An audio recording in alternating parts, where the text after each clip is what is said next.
Mon enfant, tu es très en retard. Regarde ça maintenant. Arrête tout, pose ce que tu faisais.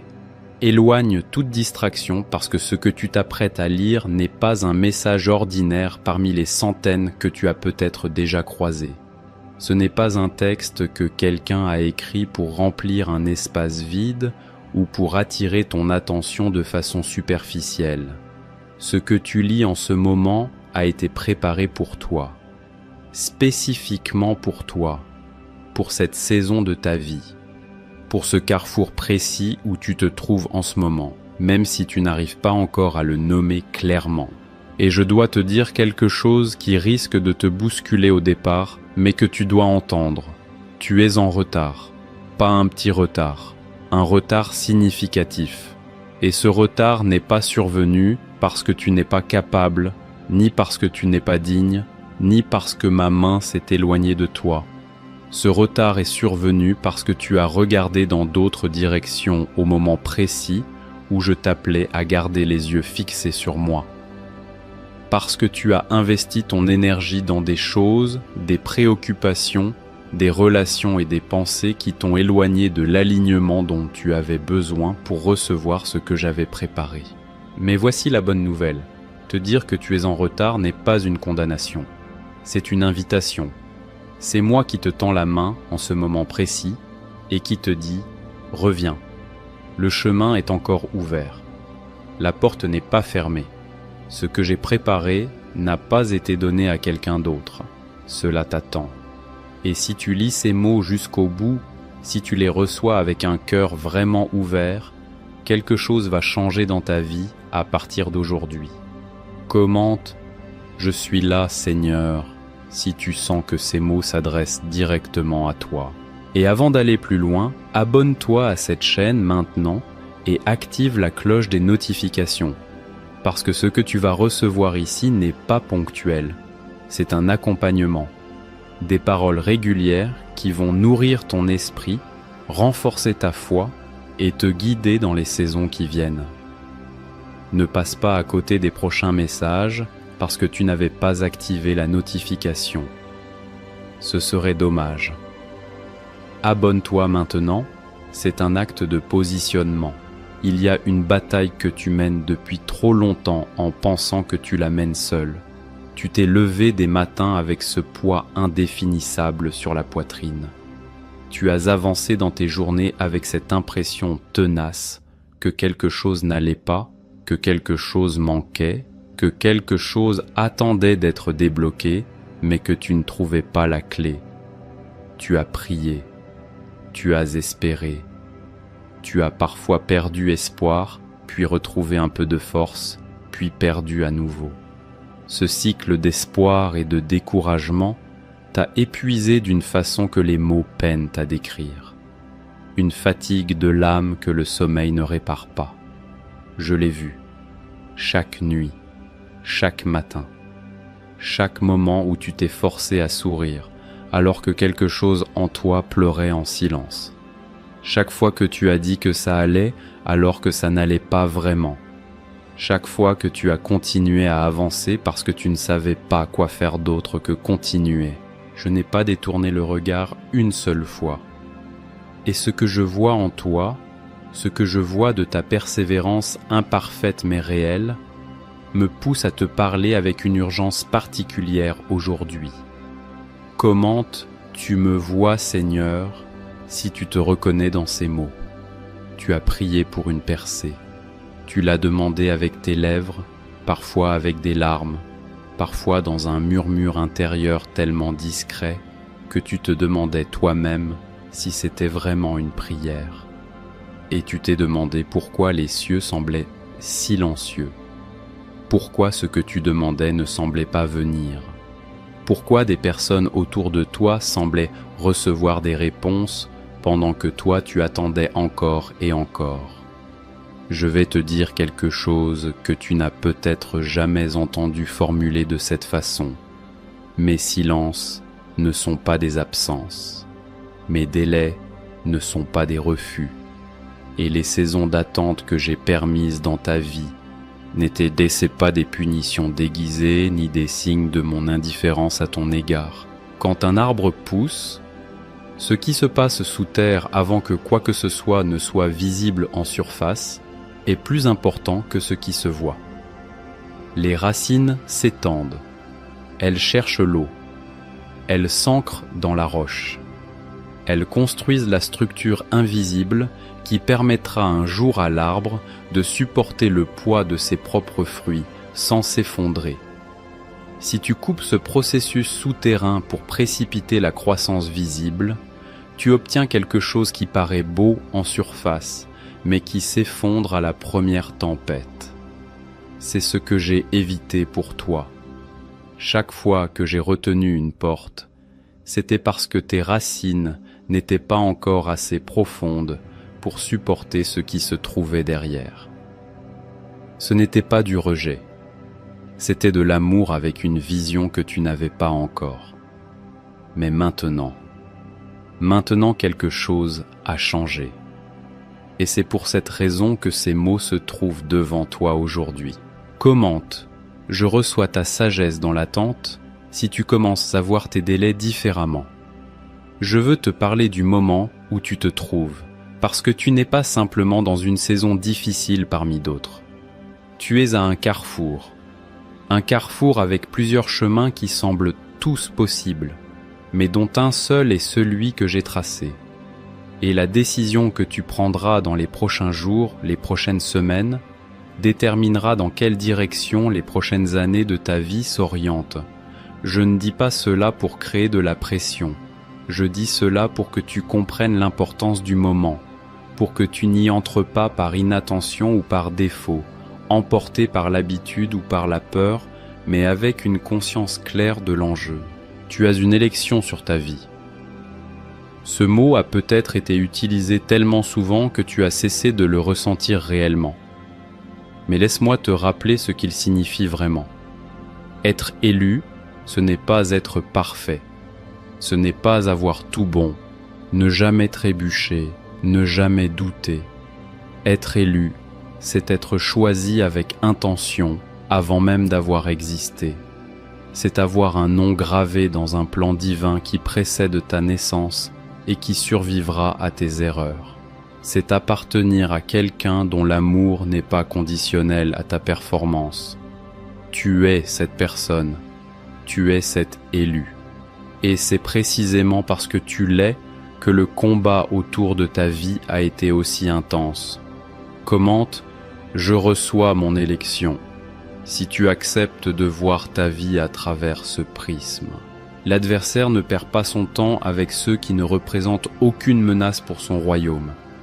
Il ne déploie pas de stratégie élaborée pour des destinées ordinaires. La résistance que tu as rencontrée dans ta vie, les obstacles qui surgissaient juste quand tu approchais d'une avancée, les relations qui se brisaient au moment où tu en avais le plus besoin, les opportunités qui s'ouvraient puis se refermaient sans explication, tout cela n'est pas aléatoire. Tout cela porte ta signature. Tout cela dit que quelque chose en toi est suffisamment puissant pour mériter d'être combattu. Et si tu as survécu à tout ça jusqu'ici, c'est parce que j'étais là, pas en spectateur, comme un rempart, comme un bouclier, comme une présence active qui a dévié des flèches que tu n'as même jamais vues partir. Tu ne sais pas la moitié de ce dont tu as été protégé. Et si tu le savais, tu tomberais à genoux avec une gratitude que les mots ne pourraient pas contenir. Mais cette protection ne fonctionne pleinement que lorsque tu marches dans l'alignement, lorsque tu restes proche de ma voix, lorsque tu ne t'éloignes pas vers des directions que je n'ai pas validées. Et c'est là que tu as perdu du temps, pas par malveillance, pas par rébellion délibérée, mais par distraction, par inattention, par cette tendance que nous avons tous à dériver doucement vers ce qui brille plutôt que vers ce qui nourrit vraiment. Commente, couvre-moi de ta protection si tu veux marcher dans l'alignement divin. Abonne-toi à cette chaîne si ce n'est pas encore fait et active la notification. Chaque semaine, des paroles qui sont faites pour toi arrivent ici. Des messages qui ne sont pas des discours généraux, mais des paroles ciblées, précises, pour des âmes en croissance comme la tienne. Ne laisse pas l'algorithme décider si tu les verras ou non. Prends toi-même la décision d'être là. C'est aussi un acte de positionnement spirituel. Je veux te parler maintenant de ce que tu portes en secret, parce que tu portes des choses que tu n'as dites à personne, des rêves que tu as mis en veille parce qu'ils te semblaient trop grands pour être vrais, des désirs profonds que tu as appris à taire parce que personne autour de toi ne semblait vraiment les comprendre, des questions que tu te poses sur ton identité, sur ton appel, sur la direction de ta vie et auxquelles tu n'as pas encore trouvé de réponse satisfaisante. Ces choses ne t'ont pas été données par hasard. Les rêves que je place dans un cœur ne sont pas décoratifs. Ils sont des indications de direction. Ils sont des aperçus de ce que j'ai préparé. Ils sont la langue dans laquelle je te parle souvent de ton avenir. Et quand tu les étouffes, quand tu les mets de côté par peur ou par résignation, tu fermes un canal de communication entre nous. Je ne t'ai pas donné ces désirs pour te torturer avec ce que tu ne peux pas atteindre. Je te les ai donnés pour te montrer vers où je te guide, pour que tu aies une boussole intérieure quand les chemins extérieurs semblent tous se ressembler. Fais attention à tes rêves, pas à ceux que les autres ont pour toi, les tiens, ceux qui reviennent même quand tu essaies de les oublier, ceux dont tu as honte parfois parce qu'ils te semblent démesurés par rapport à ta situation actuelle. Ces rêves-là portent mon empreinte, commentent, raniment mes rêves, si tu as mis en veille quelque chose que Dieu t'a donné. Il y a une obéissance que tu as reportée, tu le sais. Il y a quelque chose que tu as senti que je te demandais de faire, de changer, de lâcher, de commencer, et que tu n'as pas encore fait. Pas parce que tu t'en moques, mais parce que ça t'a semblé trop difficile, trop coûteux, trop risqué. Parce que l'obéissance en question te demandait de renoncer à quelque chose à quoi tu tenais ou d'avancer dans une direction qui te faisait peur. Et ce report de l'obéissance est l'une des principales raisons pour lesquelles tu te trouves là où tu es. Pas dans un jugement, mais dans un constat. L'obéissance retardée crée des embouteillages dans le flux de ma bénédiction. Non pas parce que je retire ma grâce par punition, mais parce que certaines bénédictions sont structurellement liées à certaines obéissances. Elles ne peuvent pas entrer par une porte que tu refuses encore d'ouvrir. Pense à une serrure. Elle ne s'ouvre pas parce que tu la regardes avec envie. Elle s'ouvre parce que tu introduis la bonne clé et que tu tournes. L'obéissance est souvent cette clé. Et tant que tu la tiens dans ta main sans l'insérer, la porte reste fermée, peu importe à quel point tu désires ce qui se trouve derrière. Je ne te demande pas une obéissance parfaite. Je ne te demande pas d'avoir tout compris avant d'agir. Je te demande un premier pas, un seul, vers la chose que tu sais que je t'ai demandé. Et sur ce premier pas, je te rencontrerai avec tout ce dont tu as besoin pour faire le suivant.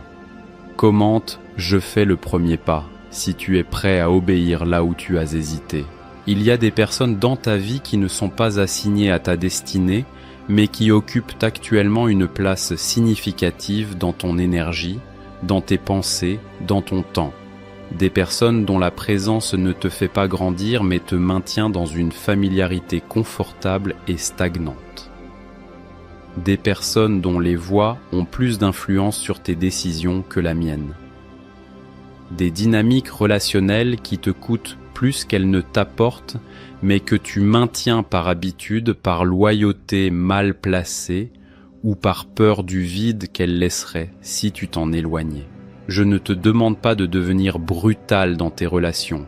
Je te demande d'être honnête avec toi-même sur ce que chaque lien produit dans ta vie et de te permettre de faire les ajustements nécessaires avec douceur mais avec fermeté. Les personnes que j'ai préparées pour ta prochaine saison ne peuvent pas trouver leur chemin jusqu'à toi si tu n'as pas de place pour elles. L'espace relationnel est limité Et si tu le remplis avec ce que je n'ai pas ordonné, tu te prives de ce que j'ai planifié. C'est une forme de retard que tu peux choisir de corriger maintenant. Commente « J'ajuste mes connexions » si tu es prêt à faire de la place pour les bonnes personnes. Parlons de ta foi un moment, parce qu'elle a été mise à rude épreuve. Il y a des choses que tu croyais autrefois avec une clarté et une ardeur qui se sont érodées sous le poids de l'expérience. Des promesses que tu portais avec enthousiasme et qui, après des années d'attente sans résultat visible, commencent à te sembler moins certaines. Une relation avec moi qui était peut-être plus vivante il y a quelques années et qui, aujourd'hui, a perdu un peu de cette intensité première. Je ne t'en veux pas. La foi qui n'a jamais été testée est fragile. C'est la foi qui traverse le feu, qui survit à l'incompréhension, qui tient bon dans le silence et dans l'obscurité, qui devient quelque chose d'une solidité remarquable. Et cette foi-là, cette foi trempée dans l'épreuve, est infiniment plus précieuse à mes yeux que l'enthousiasme facile des débuts. Mais je dois être honnête avec toi. Il y a une différence entre une foi testée qui tient bon dans la tempête et un découragement progressif qui finit par ressembler à de l'abandon. Et je veux vérifier avec toi aujourd'hui de quel côté tu te trouves. Est-ce que tu tiens bon dans la tempête ou est-ce que tu dériveras vers l'abandon si rien ne change rapidement? Parce que si tu es au bord, je veux que tu saches que je te vois là. Je ne t'en veux pas d'être fatigué. Je veux simplement t'inviter à ne pas prendre cette décision-là. Pas maintenant. Pas quand tu es si proche de ce que tu attends. Commente « Ma foi résiste » si tu choisis de tenir bon malgré la fatigue. Je veux te parler de ta valeur, parce qu'elle a été attaquée. Pas nécessairement de façon frontale et évidente, plutôt de façon subtile, accumulée, progressive, à travers des mots dits ou pas dits par des personnes qui comptaient pour toi, à travers des échecs que tu as interprétés comme des confirmations de ton insuffisance, à travers des comparaisons répétées avec des personnes qui semblaient avancer plus vite, réussir plus facilement, briller plus naturellement. Et dans ce processus, tu as peut-être accepté une vision de toi-même qui ne correspond pas du tout à la façon dont je te vois. Tu t'es peut-être résigné à une identité diminuée. Tu t'es peut-être installé dans des espaces et des relations et des ambitions qui étaient en dessous de ce que je t'ai destiné, non pas parce que c'est tout ce que tu voulais, mais parce que c'est tout ce que tu te croyais mériter. Cette vision diminuée de toi-même est l'un des mensonges les plus efficaces que l'adversaire ait pu installer dans ta vie. Parce qu'il n'a pas besoin de te détruire extérieurement si tu te détruis intérieurement. Il n'a pas besoin de fermer tes portes si tu cesses toi-même de frapper à celles que j'ai ouvertes. Mais cette vision n'est pas la mienne. Ce n'est pas la vérité sur toi. Et aujourd'hui, je veux la corriger. Tu as été créé avec une précision intentionnelle. Chaque aspect de qui tu es, y compris ceux que tu considères comme des défauts ou des faiblesses, a été pensé. Tu n'es pas un accident, tu n'es pas un brouillon, tu n'es pas une version insuffisante d'une meilleure personne qui aurait dû être à ta place. Tu es exactement qui j'ai voulu que tu sois, avec exactement les caractéristiques qui te permettront d'accomplir exactement ce pourquoi tu as été créé. La seule chose qui t'en empêche, c'est de te voir autrement que comme je te vois. Commente « Je suis qui tu dis que je suis » si tu choisis aujourd'hui de remplacer le mensonge par la vérité. Abonne-toi à cette chaîne. Sérieusement. Si ce que tu lis ici résonne avec quelque chose de réel dans ta vie, ne laisse pas cette connexion s'arrêter là. Des messages comme celui-ci arrivent régulièrement. Des paroles qui vont chercher les zones profondes, les questions difficiles, les vérités que tu avais besoin d'entendre. Ta prochaine percée pourrait se trouver dans la prochaine vidéo. Abonne-toi maintenant, active la notification et positionne-toi pour recevoir ce qui vient. Je veux te parler de la prochaine saison, parce qu'elle est différente de ce que tu as connu. Et je veux que tu y entres préparé plutôt que surpris. Ce qui vient dans ta vie prochainement ne ressemblera pas aux saisons passées. Les anciennes règles ne s'appliqueront plus tout à fait de la même façon. Ce qui fonctionnait avant n'aura peut-être plus la même efficacité, et ce qui semblait impossible avant deviendra soudainement réalisable. Il y aura des ouvertures là où tu avais renoncé à chercher. Il y aura des connexions qui sembleront trop précises pour être dues au hasard. Il y aura des ressources qui arriveront par des canaux que tu n'avais pas anticipés. Mais voici ce qui est crucial. Cette saison demande une posture différente de ta part. Elle ne demande pas plus d'effort au sens où tu l'entends habituellement. Elle demande plus de discernement, plus d'alignement, plus de sensibilité à ma voix. Parce que les portes qui s'ouvriront seront nombreuses et elles ne viendront pas toutes de moi. Et entrer par la mauvaise porte dans une nouvelle saison, c'est risquer de répéter les mêmes cycles dans un décor différent. C'est pourquoi ce message est urgent. C'est pourquoi tu devais entendre ceci maintenant, avant d'entrer dans ce qui vient. Pour que tu y entres avec les bons outils, les bonnes dispositions, la bonne boussole. Commente. Je suis prête pour la prochaine saison. Si tu te positionnes pour recevoir ce qui vient, je veux te parler de la discipline.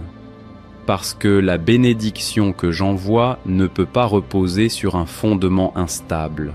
Et si certains aspects de ta vie quotidienne manquent encore de structure, de cohérence, de discipline, ce n'est pas un détail secondaire. Ce sont les fondations sur lesquelles tout le reste va reposer. La discipline n'est pas l'ennemi de la liberté.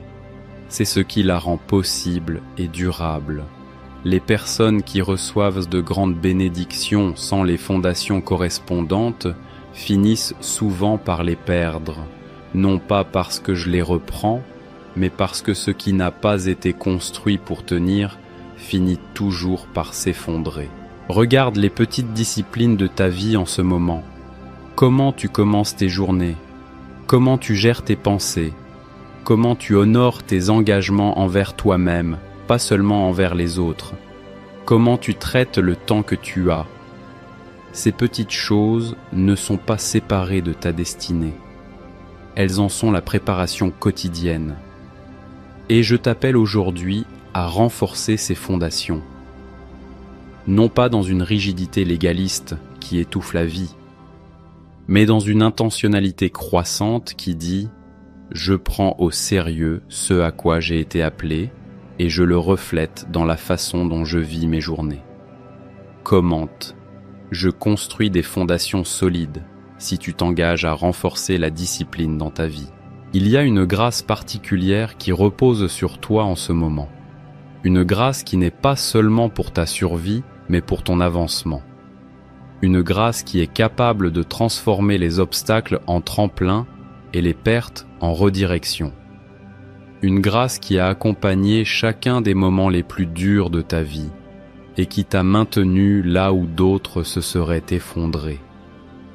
Cette grâce ne t'a pas été donnée pour que tu te contentes de survivre.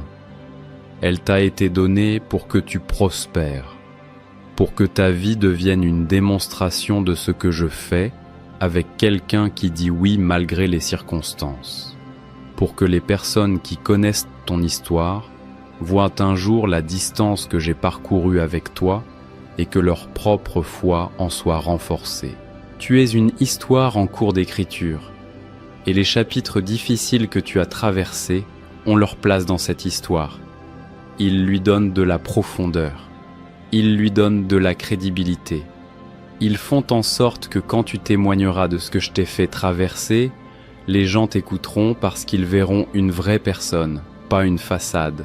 Ne regrette pas les chapitres douloureux, ils font partie de l'histoire que j'écris avec toi. Commente.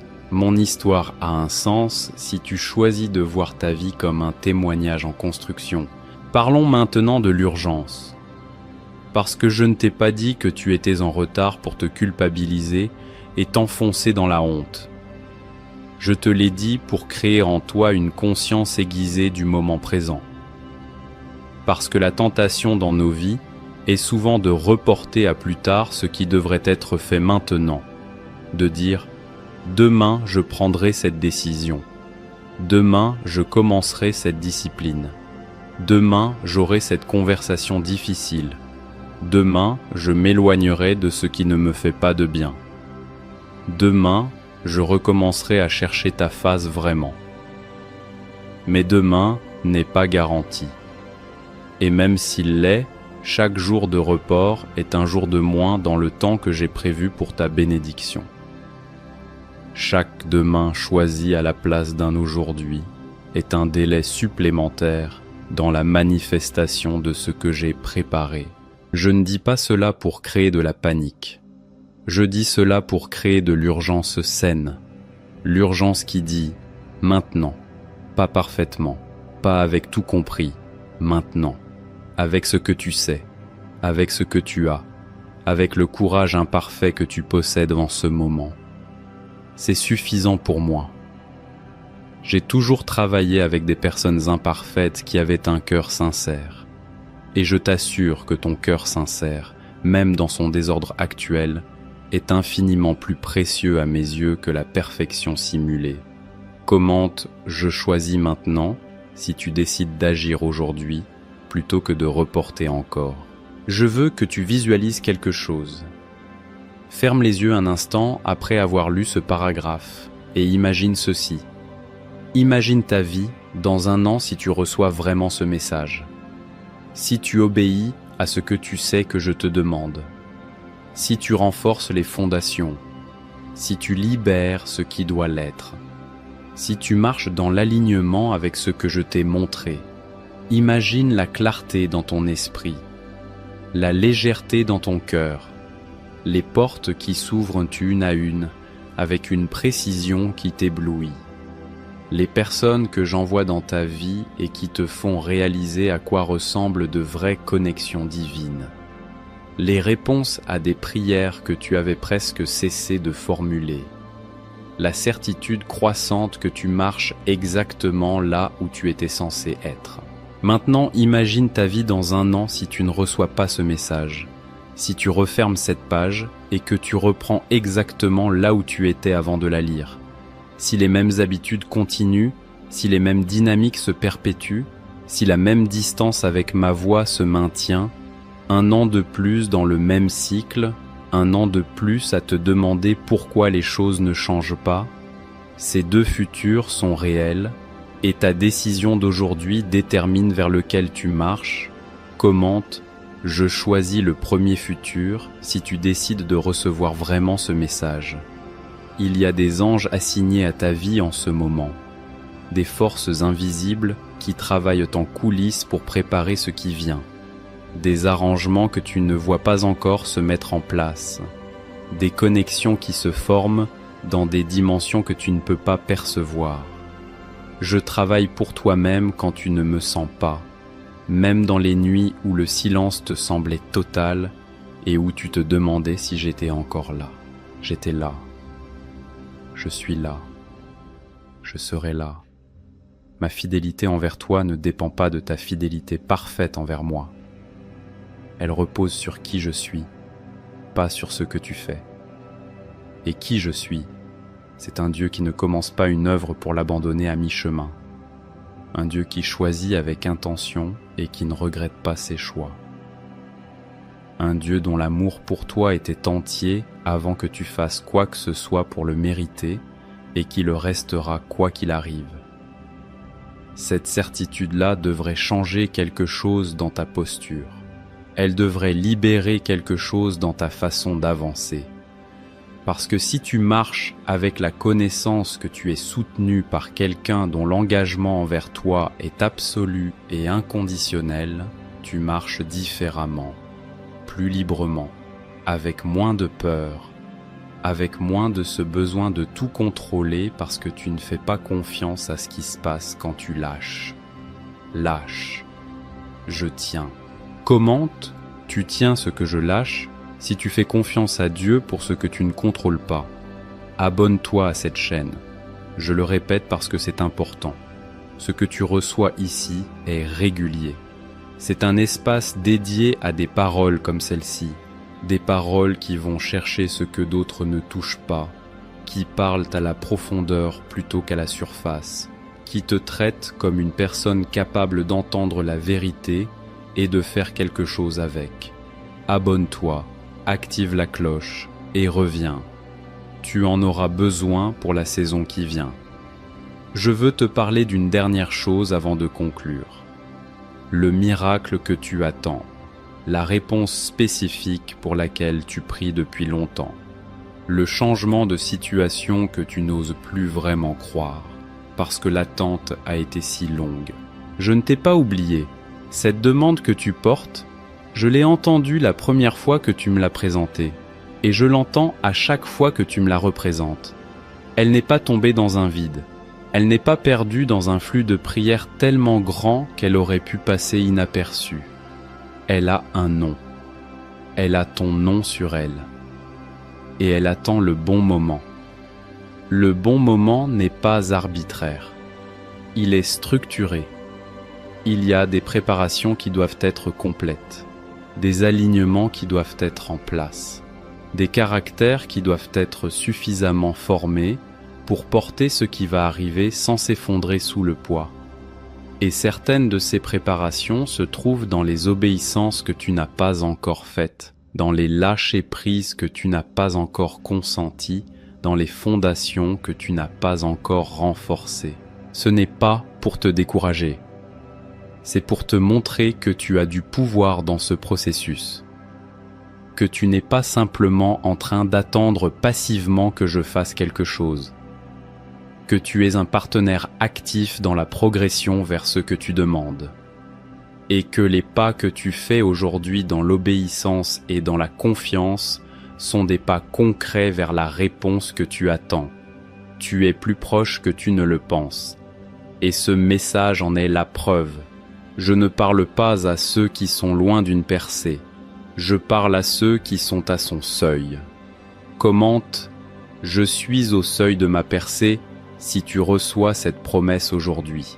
Tu n'es pas ordinaire, même si tu te sens ordinaire, même si ta vie ressemble de l'extérieur à une vie parmi d'autres.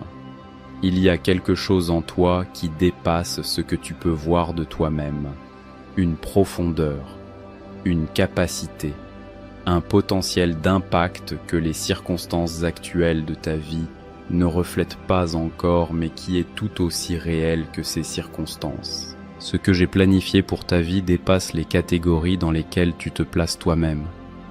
Les plafonds que tu t'es imposés ne sont pas les miens. Les limites que tu t'es assignées ne correspondent pas aux dimensions de ce que j'ai prévu. Et l'une des premières choses qui doit changer dans cette nouvelle saison, c'est la façon dont tu te vois, la taille de ta vision intérieure, la largeur de ce que tu oses espérer. Je ne t'appelle pas à l'arrogance, je t'appelle à l'accord avec ce que je dis sur toi. Ce n'est pas la même chose. L'arrogance dit « Je suis grand par moi-même ». L'accord avec moi dit « Je suis grand parce que celui qui m'a créé est grand et il a mis quelque chose de lui en moi ». C'est de cette grandeur-là que je parle. Et c'est à cette vision-là que je t'invite. Commente ta grandeur en moi si tu acceptes de voir en toi ce que Dieu voit. Et pour terminer, pas parce qu'il n'y a plus rien à dire, mais parce que tu as maintenant suffisamment reçu pour que quelque chose commence à changer. Et ce qui compte maintenant, c'est ce que tu vas faire avec ce que tu as reçu.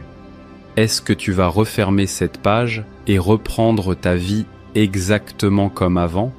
Ou est-ce que quelque chose dans ce que tu viens de lire va devenir la graine d'un changement réel?